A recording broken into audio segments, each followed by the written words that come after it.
People, this is called the assassinator. Ellen, please look out for the assassinator. Early one morning,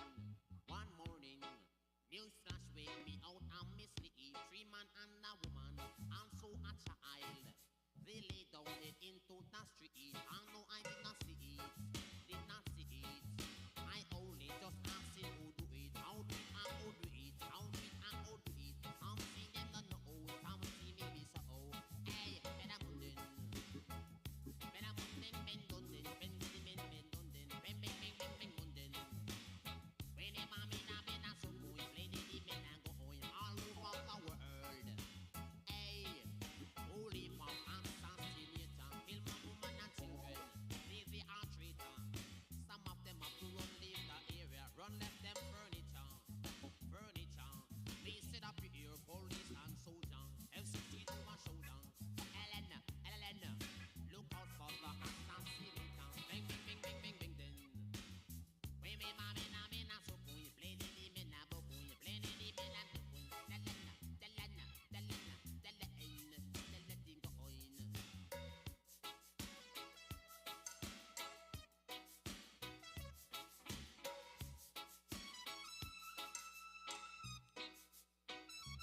Early one morning, news flash woke me out of my sleep. 3 man and a woman, also a child. They lay down dead into the street. I man did not see it. Just only asking who do it, how do it, how do it. Some say them no know, some say maybe so. Ben on, bang, dun.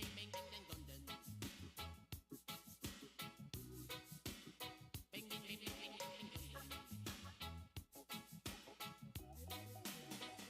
all over the world, it's filled with assassination. Kill my woman and children, leave the traitor. Some of them have to run leave the area, run left them furniture. Me sit up here, police and soldier, M16 to a showdown. Hey, sometimes the area is on fire. Eleven.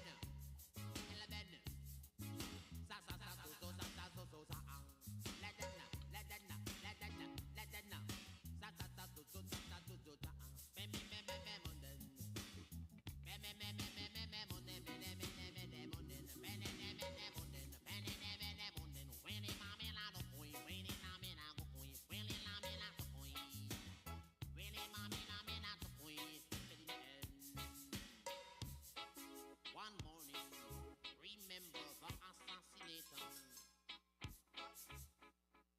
When you are walking, look out for assassination. When you are sleeping, look out for assassination. They always are around your area.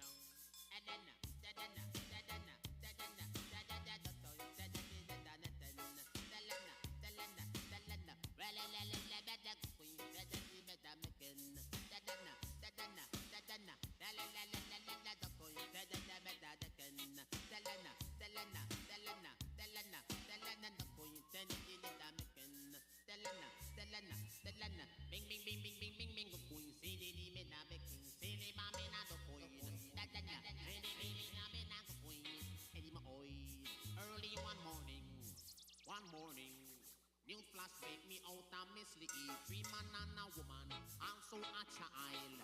They lay down dead into the street. Delena, the queen, Delena, when I go away, and then the end.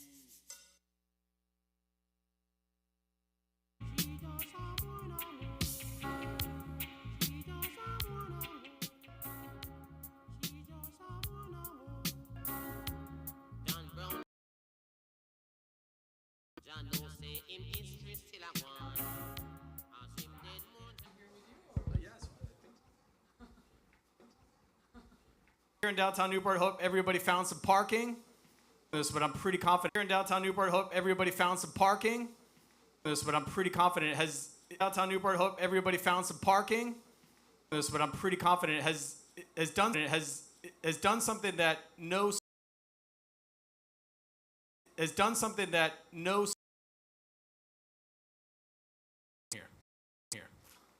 She doesn't even know she's done it, right? The sailor who has put her name, raise a toast to Francesca and wish her well. The last session got the free. Ripping through lobster pots for you, but at some point it's all on you. Like 2-minute runs, you know. 2-minute rounds. We have the entire war to go around. And then I've got, I think what started as what is called the Changemakers Tour. I know that's very important. Yeah, the Changemaker Tour. That's luckily here in Newport. A few days ago we were in Boston. We'll do more activation in New York. 11-hour racing that with the main sponsor is really keen to get into the communities and really share what we're doing and the power of what we're doing. Sailing, unfortunately, is still quite of an inaccessible sport for most of people. You know, it's expensive to even get into the water and get to the water, having a boat, get into a club, and it's pretty awesome to see how local like communities and boating communities are really raising incredible here. And even yesterday, you know, so many girls on board that they just race, you know, Newport to Bermuda, and they came on the IMOCA for the first time in their life. And these kind of opportunities don't happen every day. Being here, making it happen, get people to see the boat, see what can be done, I think it's super important. And yeah, luckily here in Newport, we're also able to sail quite a lot. We sailed yesterday, we sailed today, the entire day. We're gonna go sailing tomorrow. And then in New York, of course, I mean, it's gonna be the start of the Ocean Race Atlantic. There's gonna be a nice village. The boat will be also down on the dock. You know, come and check it out if you have the ability, or if you have friends down there. I think it's another cool opportunity to get down and see what we're doing. So the boat is at the Newport Shipyard. You're here until the 25th. If anybody here just shows up to wander around the boat, how do they get a tour of the boat, or how do they come check it out? If you ask me, I never really able to say no, so whatever. Like, I would just do it. You can, yeah. Emily's nodding because every time like they laugh at me because people are just showing up on the dock, and you know, it's like, can we see? I'm like, yeah, of course. And all the technical team is like, oh. Okay. But that's all the point, you know. We have this incredible platform, and in the end, if you are not really open to like share it with a wider community, with people that can see it and dream about it, and you know, feel that it's possible, what are we doing? I mean, it's yeah, racing is cool, but at one point racing is over, and we need to leave a legacy. So that's the reason why, you know, the boat is really available. And even if I give some headaches here and there to people of my team, I'm always so open to share it and get the people to see life on board and what we're doing, why we're doing. So yeah, if you're really keen, you probably find us on the dock and you can get on the boat. Go check it out. All right, so we're talking about is the boat behind us, which was used in the last race by Boris Herman, who now has a new, maybe faster boat, but don't know yet. Yeah, what is crazy, like in 12 days' time, you will be racing across the Atlantic against Boris and his new fancy boat. And the goal, obviously, is to, but you're doing it crewed, and the goal is to beat him. But some thoughts before you take on Boris. Are you ready to take him on? I mean, it's a brand new boat, so of course, like reliability, it's a big question mark. They are still crossing the ocean to get here, and you know, it's the new boats are just incredible machines. But I think, you know, the boat that we have, especially in strong conditions and strong wind, is a still really, really strong weapon. And we know the boat really well. We don't have a lot of issues on board. Like even in, you know, we raced the entire season, and I never had to, you know, turn the boat around and go back home because something is broken. So in the end, it's not just the pure performance of the boat. Is you need to start the race and get to the finish line too, and everything that is in between. It's a big deal, and we know that in strong wind and big waves, we can be extremely competitive. So pretty confident. I mean, it's we have a strong team that, you know, I'm really lucky to call also friends. So it's going. Yeah, crossing the Atlantic with a bunch of really great sailors and friends, and I mean, what else do you want to do, right? And at some point, the we becomes I, but we'll get to that. So, Well, yeah, it's always a we. Even when it's an I on the boat, it's always a we. all right, so let's get to your multimedia here. Let's see, you've got this wonderful video. So, yeah, grab a drink and press play. We'll go. If I can get this to work. Yeah. Press the triangle. I There we don't. Yeah. Yeah, doesn't have a lot of like audio on it. You can see a little bit of life on board. Loneliness. Okay.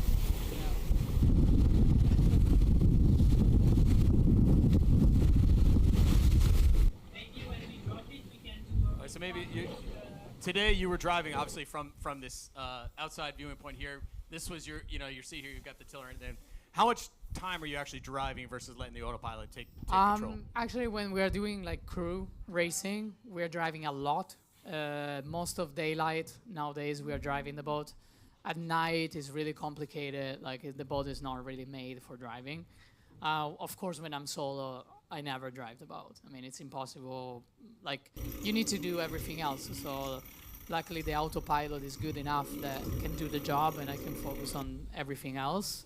But yeah, we saw massive gains, even double-handed last year when we did our transatlantic double-handed with 2 people on board.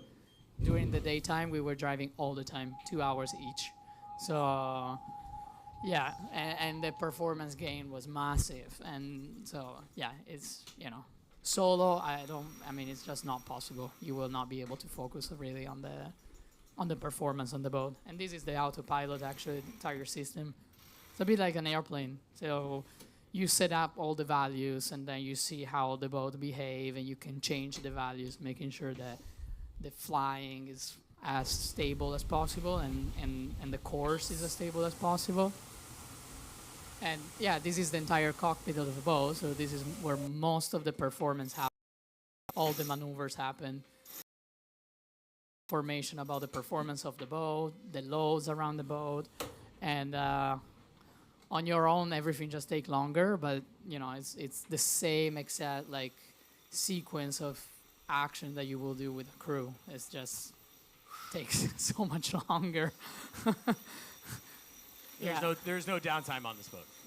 Well, I mean, you have to. We are not. Fortunately, I would say human beings are not made to be awake 24 hours all the time. So you need to find a way to get some rest. And the most dangerous part is when you're really close to land. So that really you keep the rest extremely like short, around 15, 20 minutes. When you get really far offshore, like it's safer. You don't have a lot of like things around you. And that's where you try to recover more. So you put maybe 45 minutes. And then you're awake, you check everything is good, another 45 minutes, and you kind of make a chain of naps.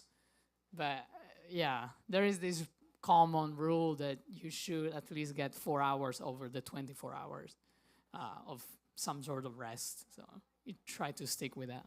Who here got 4 hours of 24 hours in the last? I don't know, if you have some like doctor or nurses or something, I think it's I think it's a pretty similar lifestyle. Earlier when I was watching that slow motion of you grinding, sometimes, I mean, those of us who've done offshore racing, when you get to that point where you just feel foggy and everything feels slower, do you get a lot of that where you just get into this numbness of what you're doing? Yeah, or, you just start to like, I don't know, get mad to things around you on your own, and then you're like, why? Why am I so mad with things that are not even like alive? Yeah. Like getting pissed to a rope or getting pissed to a winch, you're like, hold on. But it's about then getting back into the game, and I think it does reflect a lot what we go through in life too. It's not, you have good days, you have bad days. Sometimes you have a lot of bad days, and you need to find into yourself something that brings you back to like why we're doing it, and why it's also beautiful and the passion about it. And I think that's the power of this sport, Sometimes you just need to like, I don't know, poke your head outside and really nice night and okay, this is quite worth it, and suddenly you're like, okay, I cannot be so mad on my boat anymore. I don't see you as mad because I feel like this The smile is pretty Uh, which is yeah, I mean, I think overall I'm a pretty happy person. I have good things in life. I should be happy. But you know, there's also like a lot of frustration, and I'm really competitive. So when I'm like messing up stuff or things are not really going the way that I want them to go, I get frustrated. Like, yeah, at the finish of the last race, I was not really happy. But then, like, it took me a bit of time. Like, you know, even 1 hour later, I was like, hold on, let's put all this in perspective, you know? And I kind of go back into that, like, mindset that in the end, we're doing, like, cool things, you know? And we have a massive privilege in doing it. And with this smile here, I mean, go to the fundamental question: why? I mean, why do you do this? That's wow, it's a philosophical I'm gonna question. go deep here, right? Yeah, let's go deep. It's more like a therapy session more than like an event, but that's fine. I love the challenge. I think there is a big difference between like, you know, dreams and actually then challenges. And my life dream has always been the Olympics. I wanted to go to the Olympics. I wanted to try to win the Olympics or at least a medal. And yeah, I went to the Olympics twice. I never won a medal. So it's kind of like, you know, 50-50. But then after that, I think this is like the great thing about sailing is it just gives you so many options and so much longevity. I'm not, you know, I'm 38 now. Okay, sometimes, you know, I feel a bit older when things hurt, and sometimes I feel younger when I'm a bit like loosey-goosey. But, you know, it still gave me at almost 40 the opportunity to do something at a really, really high level that maybe in other sport that will not happen.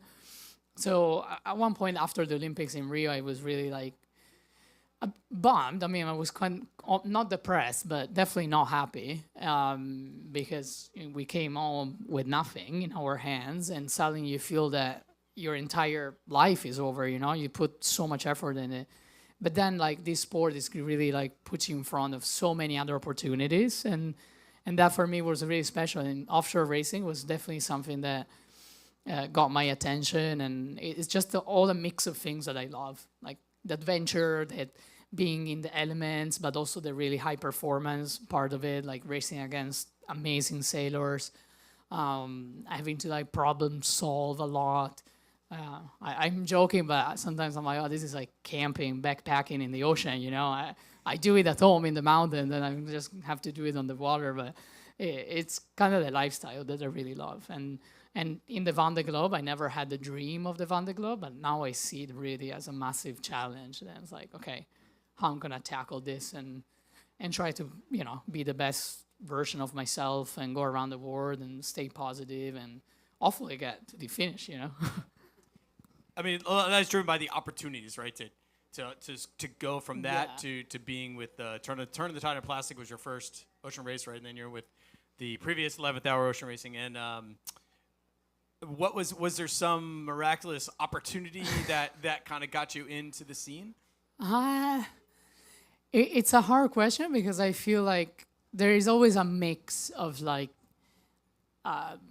being really open-minded and see things in front of you that you might be able to like jump on that train, but also being in the right place at the right moment, surrounded by the right people. So it's not, I don't want to like, it would be really like not true to give myself a lot of credit for, you know, doing all of it. A bit is just realizing like, okay, like I can meet this person, and then this person can maybe like open up some opportunities, and if I'm, you know, kind of turned on enough, I can give it a shot. And that would happen with Turn the Tide on Plastic. Like it was, yeah, basically being around people that were working with the Cafari, and I was just out of the Olympics kind of thing. So I was, you know, super strong, big muscles, like crazy fit. And they were like, oh my God, she can probably grind, you know, all day long. That's great. We should get her. I'm like, yeah, sure. And yeah, you know, like it kind of happened like that. And you need to be really open-minded to be, yes, I'm available. I can go to Portugal tomorrow with my bag and jump on the boat and see if it works and all that. And I think sometimes maybe people like overthink a lot, and it's like, oh, should I do it or not? What if? and time goes by, and the what if suddenly becomes, oh, sorry, it's not there anymore. So it's about taking the risk. I had to quit the Air Force. I end up, basically having no income anymore, and just, and if it doesn't work, I mean, I would find a job like in an office right now, probably. Yeah, but it's yeah, I think it's really about sometimes for women in sport, it's not that easy. So grateful to Dika Fari. She was pretty simple of a skipper and a women, and but at the same time, sometimes when I'm finding myself now kind of leading a team, I always think about like thinking me that maybe other people didn't, and she gave me just an opportunity, and it could have been so I'm really grateful, and I try to also think about that, like who knows, longer purpose message with our believe, belong, achieve. And I cannot take for the motto. Like more creative and smarter people came up with that. What I came with is my personal story and my vision of how I would love to see the sport going towards. I always had strong belief in myself, but I also find a lot of people around me that were believing in me. And, I mean, of course, I kind of look like a lot of other people in this specific community, but, being like a queer woman in a pretty like man-driven industry, growing up in a small town in Italy, really conservative. I mean, it was not being easy growing up like that and seeing opportunities in front of you. You have zero representation. Being a woman definitely was hard. Like for me, it was like, okay, I can probably go to the Olympics because there is like Olympic classes and for women. But after that, I mean, no idea. Like there's not really Italian people that were doing that. And unfortunately, also in the US right now, it's not, that common to have women being skippers leading big projects. There's still lots to do. And so that was definitely like the challenges, and sharing with my incredible team, people that work with me, we really kind of nailed down what we want to do with our project. Yes, of course, we want to race, we want to try to win races, but at the same time, how do we want to lead as a team? How do we want to build a team around us? How do we open that doors? We have interns here, we have internship programs. It's all people that are already kind of interested in the industry, but they might not have the opportunity to work alongside high-level professional in all departments. I'm not talking about sailing. We have interns in communication and PR. We have interns that want to work in the logistical side or is the technical side. There's an entire world behind one boat like this. And being able to share that, and you don't need to be a sailor. I mean, it's really important, and that's a big part of what we're trying to do. Gotta love what you gotta do and do it well. Yeah. Pretty straightforward. Yeah. So, well, like, let's. I haven't even gotten to my questions yet, but let's sort of go to the boat quickly here. That this was, again, as we mentioned earlier, has already been around the world. You did a massive refit. Yeah. Can you kind of walk us through the fundamentals of of what make this boat kind of unique? I know the experience is obviously you're sort of semi-foiling, and the lows are insane. Yeah.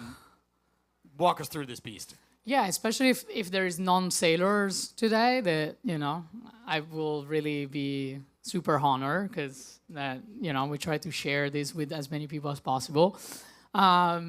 This is a 60-footer boat, ocean boat, completely built in carbon fiber. The most like conventional part of it is that we have sails, like any other sailing boat. We have rudders, like any other sailing boat, a mast, a boom.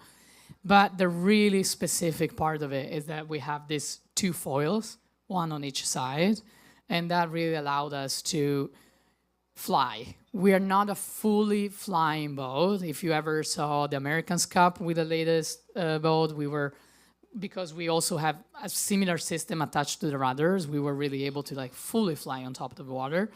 We don't have. These are traditional rudders that you can find in any other boat. But still, this foils gives what we call lift. So if you ever took an airplane, if you know about a bit airplanes, to take off, airplanes need to go to a certain speed, and after that certain speed, there is a lift on the wings.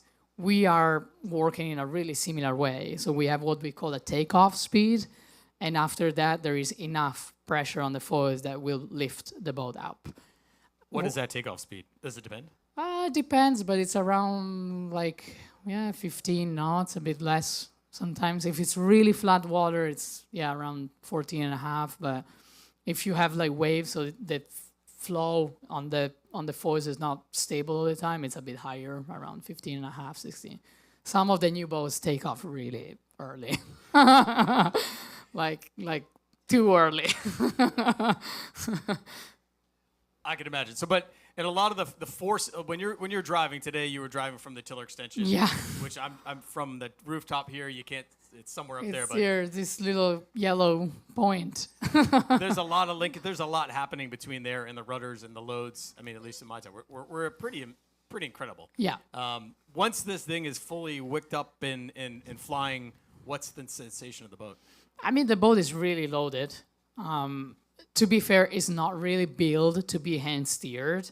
That's why it's also really, really loaded. It's built to function with an autopilot. So there is a mechanical ram that push the tiller, so it's not our arms. And the load on that thing is insane. I can go in my entire life at the gym. It will never happen. So for sure, it's built to, for a machine, not for a human being driving. But it's possible, and it takes a lot of effort. Even in the transatlantic, we were only 2 on board, and we were really not able to take more than 2 hours each, because it becomes so physical that you cannot steer the boat anymore. But the performance are pretty good, and the feeling is really you can feel a lot the boat loading up and get it to foil a bit earlier, and then once it's on the foils, the difference is human beings can still see things. The machine doesn't see anything. That is good and bad. The machine has no fear, so no matter what is in front of the boat, just gonna go for it, where the human being might think twice about it. But then the difference also is that human being can still see the waves and anticipate, where the machine cannot really anticipate. It's more like a reaction, something that is happening in the loads. So we saw big gains with cross waves and medium strong wind, because as a human being we can really drive pretty fast if you're a decent driver. Do you have a name for your autopilot? Do you have a name for the autopilot? No, but it's a. I take suggestions. Or leave it on the way out. Yeah, leave it in a little. We're gonna do a little lottery. All right, so we are in the realm of North Sails, and obviously, as they say, these are the engines that drive these machines. I see 1, 2, 3, 4 furling head sails. Is that the full inventory? And maybe just talk us through how you manage the front of the boat. Inside the boat, there's hundreds of furling lines that are just ropes spilling out. So how do you manage the front of the boat? Yeah, so there is a big difference, of course, when you're sailing with a crew or you're sailing on your own. Changing a sail. So let's say we are now on this sail that is called the J0. If you want to switch to a different sail, when you're on your own, it might take up to an hour from when you're getting everything ready until you're back up to speed. And it's 1 hour of pretty much non-stop working, where, when you are with a crew, so it's 4 sailors, it might take, 20 minutes. So there's that difference. Normally the sails live inside the boat. There is a big hatch on the bow, and the sails are just inside a sail locker over here. And I use halyards to bring it up because it's just too heavy. And it takes a lot of work and a lot of effort. The IMOCA class recently changed some rules. So instead of having 8 sails available in total for a race, we're gonna have 7. I think it's to reduce potentially the cost of campaigns. So we need to like purchase, and we actually have the ability to bring less sales on board. And sustainability wise, it means that you're building less. So you're really trying to push that. There is, pro and cons. It's a small inventory, especially if you think that you go around the world and you might just, rip a sale in half or lose a sale overboard, unfortunately, or any of that. So it's tight. But then it's also nice because when you're trying to prepare for the race and you do all your weather forecast and routing, at one point it's like, I'm just gonna bring the same free sales all the time. I don't need to choose anything, it's just there. So it takes a bit of pressure off. If you can quickly walk us through the kind of the mechanics of this sale change, which takes like an hour. I mean, you have to commit to it, right? Like, okay, this is something I definitely need to do and want to do. You have to mentally get ready, set everything. But what are the steps to get the boat? You got to get the boat off the foils. You can't be running around up at the front. And first, get a coffee. When you start thinking, okay, I should change the sail. It's like, okay, take a coffee, because when you're it's like, hold on. Then if after 10 minutes, still everything is still good, nothing changed, okay, I start thinking about it. But no, it's a massive commitment. So, for example, if you know that maybe a other sail is gonna be good for 1 hour, I mean, you're not gonna do it. You maybe just sail in a different way to make the sail that you already have on work. So it's a decision based on strategy on how do you want to sail the course, and then there are a lot of steps. And the worst thing that happens is when you don't have really the process in your head, because you start just doing like a really like ball back and forth. Oh, I forgot to release this, and now I need to go back, and now I need to go back to the front of the boat. Now it's stuck. I need to go back. So that's where I get really pissed, because I'm like, come on, just stop, think, and prepare better, and just then go for it. But it's learning, it's experience. So that's definitely like a full process of things, and each of them has their own order, and you don't need to forget anything. You forgot some little things about the mast, and potentially the mast break. So there is definitely. I have some notes, because I do forget always. I always forget two things, so they are written down there. So hopefully, like, at least I can read still. This is nuts. So you're doing it also on 4 hours of sleep, and presumably, what about the considerations in the dark? I mean, it's easy to change a sail in the middle of the day. Were you less likely to do it in dark? I mean, if I can avoid it, I will definitely avoid it. Like, if I can, okay, maybe I can change a bit earlier and it's still, some sort of light, I will definitely choose that. I will not just wait like 1 hour and then do it in the dark. But I mean, there are times that you just need to change sail in the dark, and it's the same exact process. There's no difference. Like, we have also lights. So under the radar, we have like a light that it's kind of pointed to the deck. Over here at the bottom of the J2, we have a light that lit up on the top. So in the end, because you're on your own, it can be really bright, and it's not really annoying. When you're sailing with other people, like, you probably get someone screaming at you like, "Turn off your white light, you're blinding me." It's like, I can't see, I'm getting blind. But you're on your own, and in the end, it's like there's really nothing to see outside. Like, we're not driving.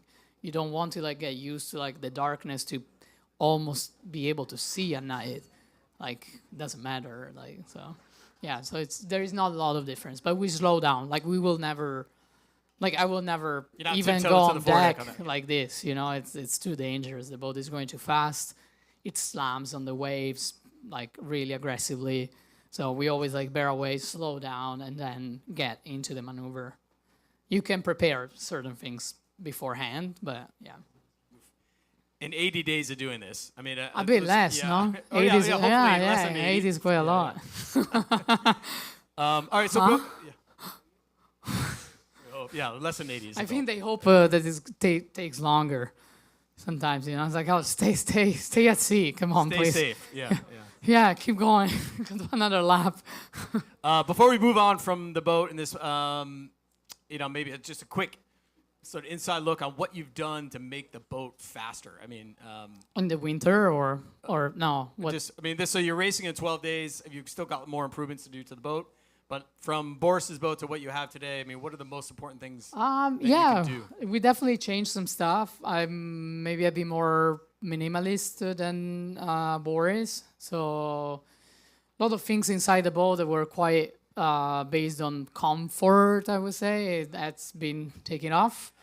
And then we definitely pushed a lot to move the center of gravity of the boat a bit forward. This specific boat has a massive rocker on the hull, and also the foils are quite like far back, so it has a tendency to sail a lot with the bow up all the time. So we move the generator, we move batteries, we move electronic systems like way forward. They were kind of like over here, if you can imagine, and now they are over here, to just help a bit the attitude of the boat. The gains are minimal. Such as? No, really minimal.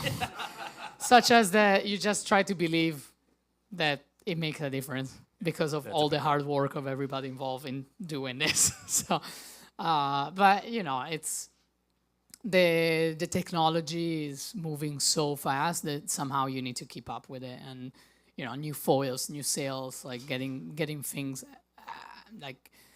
Yeah, like it's not easy. It's not easy. When you see the new boats getting out of the sheds, you're like, oh, how are we gonna keep up with that? You know, so you need to keep working, keep improving, and the things that you can also improve the most is actually the human being behind it. You know, I've not done solo sailing my entire life. I'm pretty new. I'm quite of a rookie of it, and yeah, the massive improvement is on me, and yeah, in everything. You know how comfortable you are going with this thing at 30 knots on your own and don't care. So, yeah. All right, so let's go to the depressing stuff. At some point, though, like you will hit things. In the Arctica race, you hit some fishing nets. I remember some from something. Yeah. Like that was a hard night. Like That was a hard day because I don't like swimming. I don't like water. Be in the water. I know it's funny and bizarre, but I'd rather go up and down the mast like 3 times than have to dive.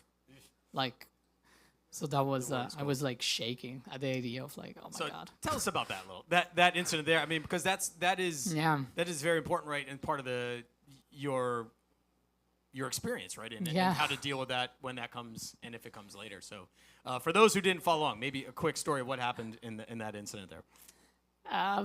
There was like a loose fishing buoys, but not like the little pots that you find here. It's like gigantic, like Arctic. I don't know what they do with that. I'm not an expert in fishing, but they are most of the time actually attached like with crazy anchors at the bottom, and the cables of it are this thick. So I was just sailing along, and you go from like doing 20 plus knot to 0 in a second, like. And the entire thing attached around the boat. It was like one part of a buoy coming out from here. Like the pressure on it was so big that actually the bow was like underwater almost, because the boat wanted to just like kind of pivot on it and go like underwater. But the cable was like holding the boat back. So I was like, what am I doing here? Middle of the night, correct? Right? No, it was during the day at least. So that was better. How'd you clear yourself? Well, I was lucky. I mean, to be fair, that was just so much luck because another skipper like 2 days earlier had to swim, so I was just lucky. But the entire thing like stayed kind of around like that without like wrapping on the keel or on the foil. So I was able to like with a big knife like cut a part of it, and then another side it was on the foil, so I had to like kind of go from the deck standing up on the part of the foil and try to cut it up, and then I just let the boat like going backwards on its own, and it kind of free up. So it's a mix of luck and having a good sharp knife, I guess. I don't know. Who's your knife supplier? It was actually not that sharp, and that really got me like pissed again. I was like, oh, come on. I need a better knife. Yeah, you can, from the other side, from the tech team side, the first question was, do I have on board a better knife? And I don't know what the comment was on the other, but I was like, oh my god. Outstanding. Yeah. All right, look over. Similar here, I guess. Yeah, anything to add here? I mean, I guess other than this wonderful gear that you got here, keeping dry. I know. I was definitely standing behind you. There was no dryness outside the boat, but We were not dressed. I mean, it was not a gear failure. It was a preparation failure. yeah, So I admit it. Yeah, that's I wanted to different. get If wet. you don't put it on, it's not gonna work. Being dry is part of the thing. Is a comfort, right? Is a mindset. Oh, Yeah. I mean, I don't want to repeat myself, but I don't like to be in the water, and I don't like to be wet. So it's weird, but that's why maybe I'm sailing, because I'm just like inside the boat and dry, and most of the time. But yeah, I put my gear on, like you can tell. You wear it all the time. Yeah. Yeah, when I know that I don't come back to an hotel in the evening, oh yeah, I put it on. All right, cool. So you mentioned earlier that on your sweater here is Team Francesca Collective, but there is a My team, name. and but your name is in front of it. But the scope and size of this team is pretty massive. I'm sure it's pretty on par with most of these IMOCA Vonde programs. Not naming who's here, but what maybe a sort of a scope of what it takes to get these boats to racing trim and this tour that you're on here Yeah, as well. I mean, it takes this and more. You know, I think this photo doesn't even represent today how many people we have involved in the project. For me, it's a honor, first of all, and a responsibility at the same time. You know, it's trying to lead every day as, better as I can. No one is perfect. So, I mean, I know that I have my days. But at the same time, I think a lot of people focus a lot on like, oh, you're going to do the Vendée Globe and you're going to sail on your own. On your own, there's a lot of like, I. And I'm like, no, guys, this is absolutely like not true. That like, it's a we. There's not even one piece of this entire project that will function only with myself involved.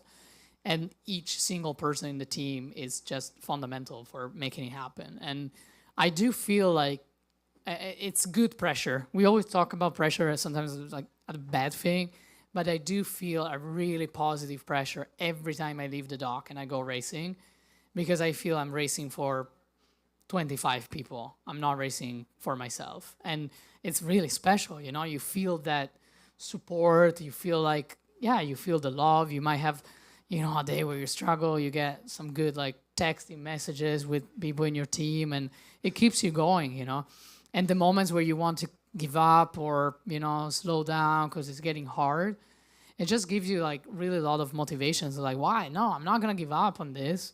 Like, I'm not going to give up on 25 people. I might give up on myself. That's 100%. Yeah, no problem. But I will not do that to other people. Like, no way. And for me, that's the best part of this project is, I'm gonna end up, on my own on a boat. Yeah. Great. But it's really the journey, and the journey being with other people that I respect, I appreciate, and I'm some of them are really like my friends and people that I go also with really personal and private stuff, and I can feel the support. I'm just saying this because the two Right, of them, 'cause they're a here, few right, of them are here, so I'm like, oh god, I need to say something about it. But I remember a long time ago, I guess it'd be in the last race, where with Charlie and Red, the Malama, you guys were having kind of the race wasn't going so well. You're having a hard time. We were winning also, though. Come Yeah, on. But there It was was something 50-50. you had at the time. I think the quote was a "come to Jesus" meeting. It was an interview we did a long time ago. That you had this opportunity as a team to be like, all right, we need to kind of refocus, figure out what we're trying to do. At some point in time, as the skipper, when you get to solo mode, that is on you. And so when you have that meeting, how do you get your mindset when you're alone to be like, I gotta step it up? I think being competitive is helping me in this, because I don't like to lose, and I don't like to kind of give up. If I know that I can push the boat in a certain way, I want to be able to push it and have no regrets when I cross the finish line. That's kind of like a big motivation. I'm like, okay, this is hard. I forgot to eat for the last 8 hours. I had one little nap. All this is terrible. But then in the end, it's like, come on, I'm not gonna slow down. It's like it's not happening. Like, let's go.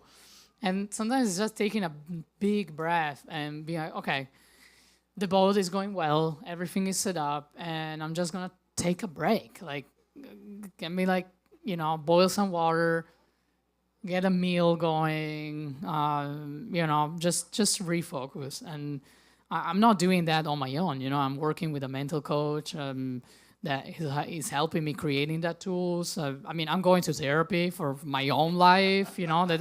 That also like gives me tons of tools on how to deal with emotions and struggles. And I think it's important to show that, because we're not superheroes.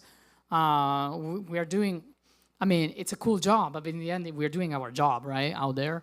And I think it's important to show that there are a lot of tools that you can use to just feel better. It's really all about that. It's not about, you're gonna win with this. I'm actually probably just gonna feel better and feel really happy that I'm doing it. And that's how I try to deal with it. But it works most of the time, and sometimes it doesn't work. There's only you to yell at anyway. So yeah.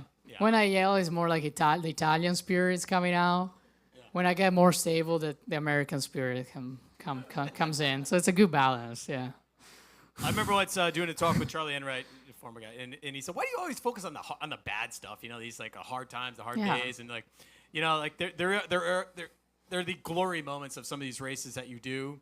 640 miles going across Southern Ocean is probably one of them, right? But like, are there some that really kind of stick out that you've done so far that you think like, this is too good to be true, I think, and I don't want to talk for the guests that we had on board today, but I think you talk with every single person that's been on the boat today, and they were like, oh my God, this is awesome, And every day that we are doing this, we can find that awesome moment. Yeah, and for me, that's like so much more powerful than any, low or, oh, this is hard. Yes, come on, a lot of things are hard.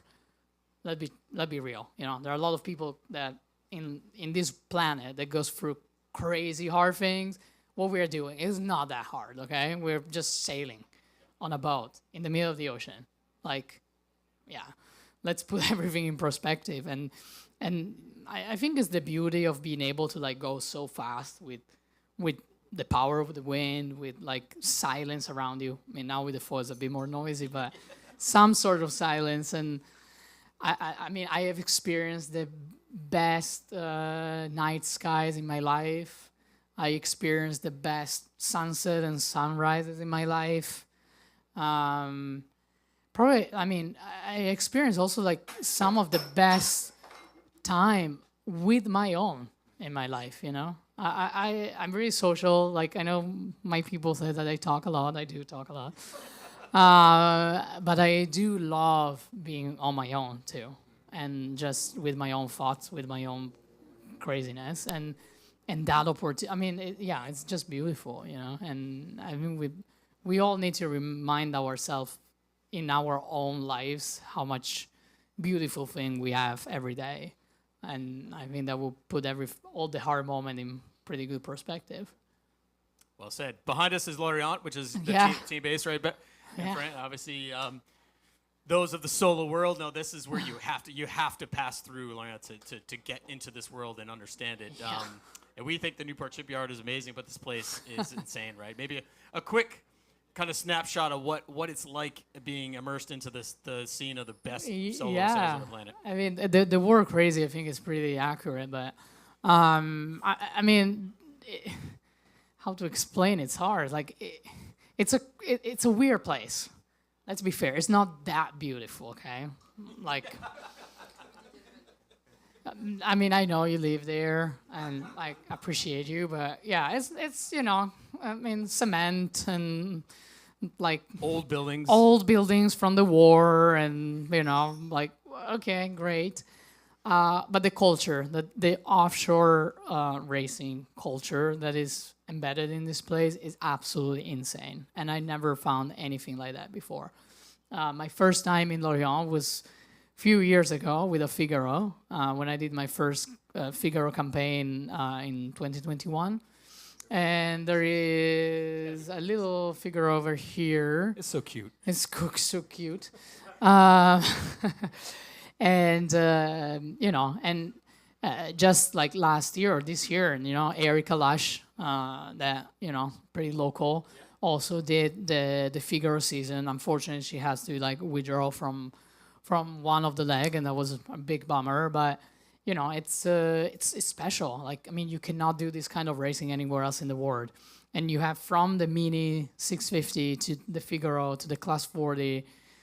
IMOCA, Ocean 50, maxi like 100-footer trimarans. Like, it's just insane, and it's in your backyard, And I wish, like in my dreams, it's something that it would be incredible to have the ability to bring more here in the U.S. because we're not missing the talent, we're not missing opportunities, we're not missing funding. It's a pretty wealthy country. We can make things happen, and it's just more like pushing to make it happen and bringing more races in the US, and we're getting there. Like we have the Ocean Race Atlantic that leave from New York.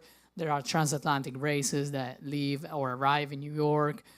So the US is definitely getting more into the offshore scene, but yeah, what you find, I mean, I have to go an apartment there because it's like, well, I guess I need to spend a bit more time over there. Want it or not. Have you had a chance on one of the big tries? Not yet. I was racing on an Ocean 50 that is this kind of boat. But no, on these big monsters, not yet. That's amazing though. Yeah, I believe so, yeah. It looks awesome, yeah. Cool. Who's this crew? My people. Yeah, it's the people. So these, you're going across the Atlantic with a couple of them, right? In a couple weeks. Yeah. So who's here? Give a quick run through so as we follow you through. Yeah, the race. we have Alberto Bona that from Italy. He's my co-skipper for our project. He's done a lot of Class 40 racing, Route du Rhum, solo racing, pretty good short-handed sailor, and he has a really big performance mindset. He's analyzing all the data on board, bringing back like improvements that we can do with our, especially electronics and polars and all that stuff, that I'm happy to hand over. I'm happy to have him. Will Harris, he's, a bit like in soccer, we have a couple of teams, Malizia and us, and we do some trades. So he's been traded for this race. I'm lucky to have him on board. He's quite amazing, isn't he? He's amazing. He knows the boat inside out in every single details. We raced together in the Transat Café d'Or last year when we got second, and it's been just one of the best races of my life because he's so performance focused, but at the same time he's such a just nice person, and his life on board is easy with him. And yeah, I'm so glad that he accepted to leave the new Malizia to come back into his roots and sail with us. Well, that's not important, but Elodie Metro, she's from Switzerland and she lives in France. She has a sister that is pretty famous in the IMOCA class, that is Justine Metro, that now hold the female record around the world on the Vendée Globe. So I mean, I guess it's in their blood. Her nickname was the Machine, right? Justine the Machine. Justine the Machine. Is she as much a machine? She's quite a machine, but it's a bit more easygoing. You can have some good fun with both of them, but yeah. But actually, I did my first race around the world on Turn the Tide on Plastic with Elodie, and I was absolutely a rookie. I had no idea even what to pack in my bag before going offshore for the first leg of that race. And she was basically my mentor. She kept me sane mentally in the toughest legs in the Southern Ocean, and she became one of my best friends. I mean, I can really call her one of my really close and best friends, and I know she's always there. So I'm really, really happy to go racing. And then Julien Champollieu, French, and he's gonna be our own media reporter. So the one that's gonna get all the videos, all the content out of the boat, and it's pretty amazing to have that opportunity to have someone really like getting what we're doing out, so everybody can experience this too. So on the media side, that because those of us who are, consuming it every day as you're doing the race, I mean, like, that is, they have to be in your face. That is their job, and to be honest, and to cry, and to be real is part of it. And how do you manage that side of it, where you just feel like, do you ever just say, I would turn the camera off, I need this space? I mean, or you just gotta let it go? No, I mean, I really don't care. It's like, I mean, I think we're so aware sometimes of how we get perceived, Oh, I shouldn't be crying here, or I shouldn't be laughing there, or whatever, And I think there is a level of respect where, of course, I mean, there are certain things that has to be respected, but then at one point it's also like, hey, yeah, I mean, I'm sad, frustrated, whatever, I'm crying. That's fine. I mean, we all cry for all different reasons, It's just life, and it's the reality. And I think the goal really of the communication nowadays is to bring back that authenticity in what we're doing. We're surrounded by whatever, AI or people that want to just be hippie happy all the time, best life ever all the time. It's like, well, yes, sure, we're pretty happy, but there is reality, and I think it's a big responsibility of communication nowadays. Bring back that we are human being, we're doing something really cool, 100%, but also we're just human being. And I think that's a way that we can really connect with people, because it's real. And no one, I mean, how many people in the world get, the ability to just foil around the world and doing that? I mean, little. But we all, I don't know, we all kind of cry at a wedding, or we all like cry in front of a movie. We all get emotional if we talk about our own kids or whatever. And I think that's really what connect human beings and connect people, not just to the sailing, but to us as a human sailing these boats. The onboard reporters might be the most important people on the boat, yeah? The what? They may be the most important people on the boat. Yeah? The what? The onboard reporters. Oh, the onboard reporter. Maybe. All right. Are we good on time? I know we're probably running late, but we'll keep going. A little. We're talking too much. I told you. It's a very wet. All right. We got it. The boat is wet. It's fast. And I think before we get to the Vendée Globe, right, which is kind of the end game, it's probably worth noting to those group here, we're familiar with the ocean race, stopped in Newport all the time, but it will stop in St. Petersburg, Florida, in May of 2027. You're just going pretty fast. Are we 2026? Yeah, 2027. Yeah. So, St. Pete, we did give him a shout. All right, so this Vendée Globe, most people know it's nonstop. Yeah, we don't stop. So, I mean, go. we do a little flyby, not really. We don't do a flyby in the US, but we stop. The race starts in Les Sables d'Olonne in France. It's, again, a bit like Lorient, like a crazy place. It's cuter. See, Marie is not in house anymore, so I can talk not that well of Lorient, but it's a bit nicer town, but it's small, but it just has this channel to get out. That if you are really into offshore racing, is the channel that you see at the start and at the finish of the Vendée Globe, where the skipper are alone on the bow of their boat and they're going to the starting line. And hopefully it is the same channel where people come back after the race around the world. And it's unassisted, non-stop. So of course, I mean, we go around the planet and we hopefully come back. So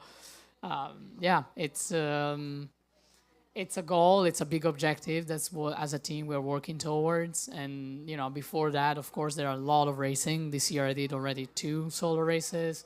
At the end of the year, we're going to have the Route de Rhum, that is a transatlantic solo race.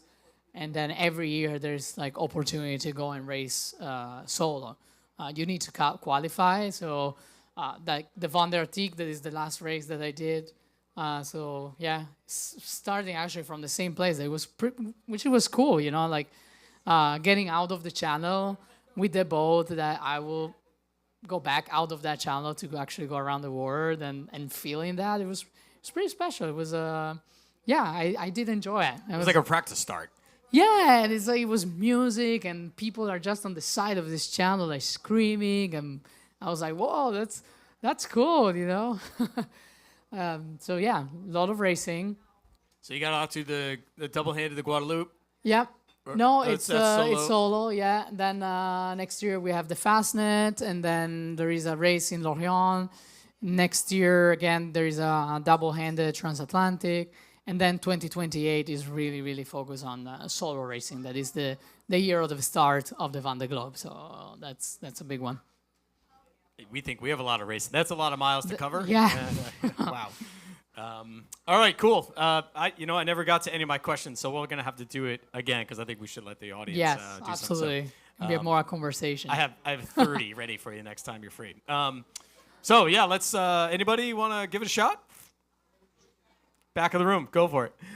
Jimmy Spedhill was here a few years back with Team Oracle, and he famously tells the story how he was waiting in line for coffee at 7:30 in the morning, and his 15-year-old started questioning him on why he tacked at a particular time of the Huh. That's awesome. He was just completely blown away that somebody knew who he was, and obviously a 15-year-old kid, knew who Jimmy was. Have you been to Newport before? What are your thoughts on Newport and your feeling on Newport as a sailing community? Yeah, I mean, I've been to Newport before, and I'm actually a member of the New York Yacht Club. And I mean, I live in Utah. I know it's weird, but so I like to do life away from the water sometimes because it's just a way to disconnect. But it's an incredible sailing community here with so much history in our sport, so high competitive, and it's you go sailing few hours and you get out there and the boats around you are just in the history books of this sport. And I think that really doesn't happen in any other place, not only in the US but any other place in the world. So this is what is always special to come back here, is how the town is completely behind a sport that is not that common. I hear Jimmy when he's like, do you know who I am? I mean, I have the same feeling, it's like, what do you mean? Do you know? Like, I mean, but yeah, it's really incredible, and every time coming back is a big reminder of, wow, okay, there's tons of history in this sport, and like the progression of the technology, like it's crazy. Like it's really really incredible. So when you're in a round the world race, you get sails that you gotta keep in good shape for that race. If you get into a zone where there's like no wind, what's the strategy? There is actually a big zone where there's no wind. We have to go through. It's close to the equator. Sometimes you even like what we call like half furl or furl. Like you try to kind of make a wind seeker out of one of these like massive sails because they're really heavy. I mean the thickness, the DPIs on these sails is pretty high because like what we are doing is trying to you keep them up for like 75 days, so they need to hold. But yeah, sometimes you just do like a half furl, navigate, and there are tons of thunderstorms in that area, so you go to like 30 knots and like to zero, and you really try to just go south. So it's all as quick as possible.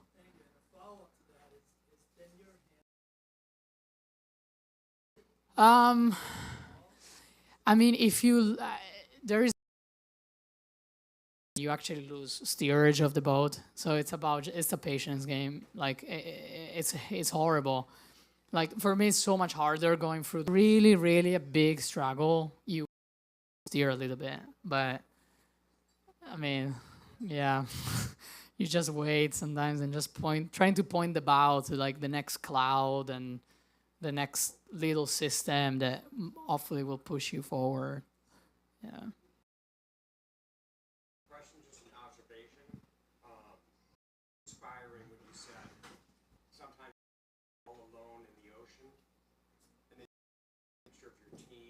looking at believe, achieve. You're never really. That was just Yeah. That was like a metaphor for. I think it's for life, right? Yeah. I mean, in lives we might feel lonely, but hopefully really, really alone. You know, that's two pretty different things. It was lovely. Yeah. There was yeah, there you go. Sammy. I was gonna ask why you moved to Utah. Thank you for answering that. Oh, you. I'm super curious though about like some of the performance analytics systems you guys have on board for sport, and kind of more generally like how you see technology changing the sport. Yeah, so there are a few different things. For example, when we are racing, we are not really allowed to have communication about performance. So actually, the team ashore can see most of the like data coming out of the boat through like a dashboard called, we use Grafana, but like it's just a dashboard. They can see it. They can basically just be on board with us, but I cannot get any feedback about it. Like they might see, I don't know, oh God, she's already like 3 hours sailing with, on the rake like that. What is she doing? Like, why are you not looking? But they just need to shut up. But they have the entire data. At the end of every session, we extract the data out of the boat, and we get actually an outside analyst that is doing all the hard work because it's so long. You can get lost. So it's also then where the human being, I think, come back into this, crazy technology world where you're like, yes, we have crazy tools, but then in the end, you need to come up with like, what are you looking for? Okay, I want to focus on, I don't know, the difference between this sail and this sail at this angle. Let's just focus on that, because if we take the entire data out of the boat, I mean, it's insane. But yeah, on board, I can do my own analysis of certain things with like segment, and you see like, okay, for the last 10 minutes, I try this. I'm gonna try for the next 10 minutes like that, see if it's like getting better or not. But it's a really like kind of broad, like high level stuff, not like really in the details. And speaking of high level, at how close are you to sort of asking Claude, all right, here's the setup, here's the grid files, man, what should I do? I'm so against it. I like writing, and sometimes like when I have thoughts and things, and I just like still being able to like just do it.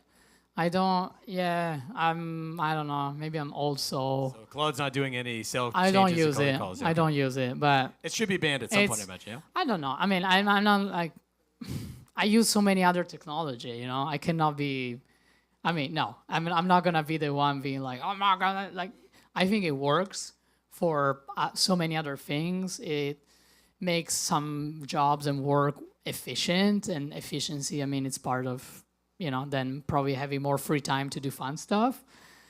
But yeah, I still. It's not sailing the boat for you. Oh no, Not yet. no, not yet. All right. Anybody? Nick, you must have one in the front row. I love putting Nick on the spot.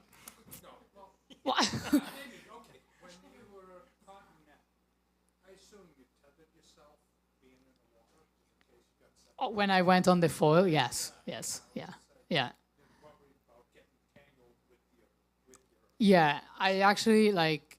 Well, I have a life jacket on board with tethers and stuff, but especially when solo, I'm also just happy to wear harness with a tether, because they just stay on the boat, don't fall overboard. It's not like if I'm then floating, I will see my boat. It's not great. So yeah, and to not good at it. And since I have a kid, it changed completely, like my way to see. Like, I feel this big responsibility that I need. Like, I want to go back home to her. I want to back home to a lot of different things, but like, yeah, I lost my dad when I was relatively young, and I definitely don't want that for my own daughter. So yeah, I feel I definitely try to take safety. As much as I can. Then. Oh yeah. All right. Anybody else? You got a busy day. All right. So the boat is a busy night. I have a busy day tomorrow. The boat is here till August 25th, Yeah. right? And then you Yes. go down to New York. York City, do some work with the tour down there as well, right? With the Yes. Rock the Boat program. Yes. Is anybody here from the program? Yes. Oh, there you go. All right. Here So they let's are. maybe talk about that Our real stars. quick. Yeah. Maybe a quick connection then with Rock the Boat. What's the connection there? Come on. Yeah. Do you guys want to introduce yourself? All right. Quick. Yes. One. All right. One in the back there. Yeah. You. Hi, my name is Jade. I am a program assistant at Rocky Boat for the middle school program. I'll let you guys say your names first. I'm Maya. I'm David. Yeah, we're both in the sailing program. And Rock the Boat is a community sailing operation in the Bronx. It's quasi sort of. It's an organization that teaches high schoolers and middle schoolers either boat building, sailing, or environmental science. And for the middle schoolers, they learn all three programs through 3-week intervals. That was That's awesome. perfect. Yeah, that's good. Yeah, absolutely perfect. Yeah. But what an opportunity. I you couldn't guys, say yeah, that yeah, well, Yeah. so Me neither, yeah. yeah, I hand it over. How long? Since 1999. Yeah.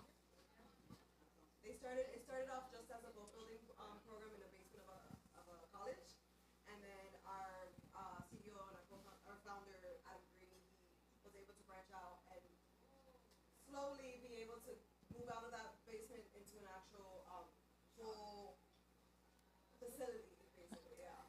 I went rowing on one of the boat that all these guys built, and I mean, pretty legit boat. So I would not even know where to start with all that boat building. Awesome. All right. So you set off from New York. There's sort of a fake start, right, on September 1st, because you got the whale zone and yada yada. So explain quick this Atlantic race and how people can follow you other than scanning the code. And, Yeah, scan the code. Yeah. Where does it take you? Yeah, so the start is in New York and the finish in Lorient. So we're gonna go back to our home base. But the real start of the race will be almost 100 miles offshore from New York City, and that's because we of course want to respect all the big marine mammals that are especially around here in the East Coast. They normally stay pretty close to some land or inside some continental shelves and stuff. But on September 1st, you can definitely see the boat leaving the dock. We're going to do a nice parade in the Hudson River, getting all the way out. And in the end, that's the best because that's where you can really see the boat. Even in normal races, the start is anyway too far to see it. So at this point, it's so much better to try to make it safe for the environment where we are playing. The ocean is our playground, but we're just guests, and these big animals out there are really the owner of it, and we don't want to hit them, we don't want to hurt them. So I think it's a really, really good example of how races and partners that support these kind of races are pushing towards that, because there's it's extremely important. Amen. You got 2 more days of guest sailing. Is there any more spots for any of the people here, or are you booked? I don't know, Just Emily. See, when there's like a tricky question, I just throw the balls. It's like teamwork. Well, it's like anything. Sometimes you just got to show up at the dock and ask, right? Yeah, So, I mean, anyway. to actually be able to like see the boat and see the boat on the dock, the boat is there and available. So please don't be shy, don't be afraid to come down at the dock and say hi and check out the boat. And yeah, that can absolutely happen. Sailing on board is tricky. We had a lot of spot filled for a while already. Awesome. You All got right. a spot. Come on. Yeah, I know. I feel lucky. So I guess to close that, as I said at the beginning, in case anybody here with the Francesca is on the cusp of being the first sailor to do something that nobody has ever done. So good luck. Thanks. Sail fast. And to North Sails, Jen, to hosting some wine and beer. Help them finish it up, I guess, before we leave. And Thank you. Yeah, thank you, North Sales, for having us. Awesome stuff. Yeah, and for having me, Yeah. like There you go. personally, and now our team. And that's it. Off she goes. All right, Have a good where's race. all right. Who's gonna hit the karaoke here? The club fired Oh, up. You got God. it on the soundtrack back there?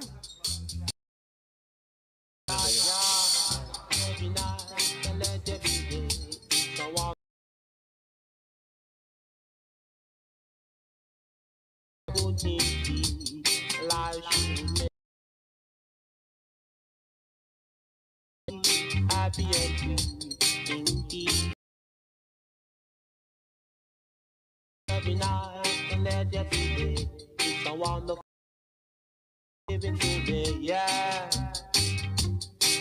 Like every night and day now.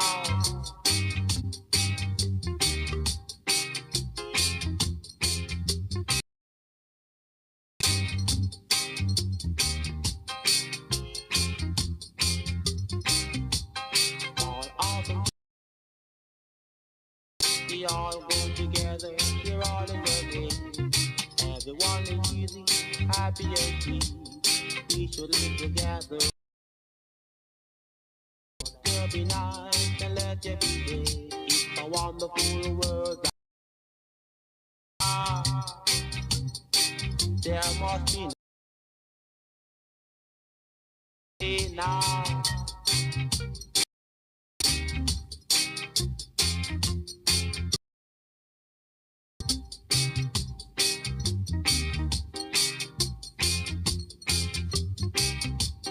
Let there be night and let there be day. It's a wonderful world that we live in today.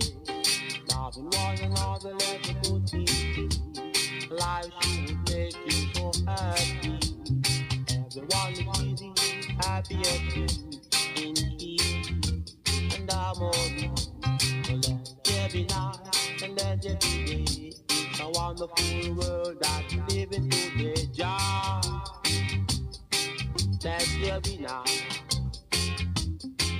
and day now.